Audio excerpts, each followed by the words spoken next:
On the 5% defense spending target, have you received pushback to this idea while you've been here this week? And you mentioned yesterday up to 5% was your language. What do you mean by up to 5%? Well, I said up to a path up, getting up to 5% at some point. I'm not saying overnight, but to get to that point. We think that's what NATO allies need to be spending for NATO to face the threats that it itself has identified and articulated.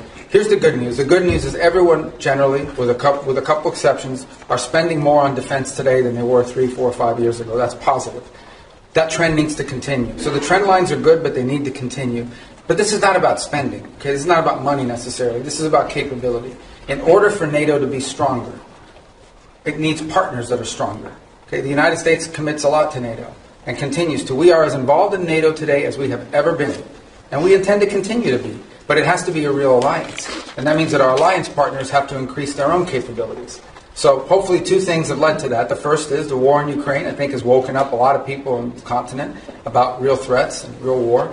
And the other is, I think, the pressure and the statements of President Trump that have been pretty consistent about increasing their spending. So this whole trajectory of more defense spending began, I believe, back in 2017, 2018, under President Trump's first term. We want that trend to continue. And we're hoping when the leaders meet in The Hague that there'll be further and firmer commitments in that direction. I think it's beneficial to the alliance. The stronger our partners in NATO are, the more capable our partners in NATO are, the stronger NATO is. And everybody should be in favor of that. And sorry.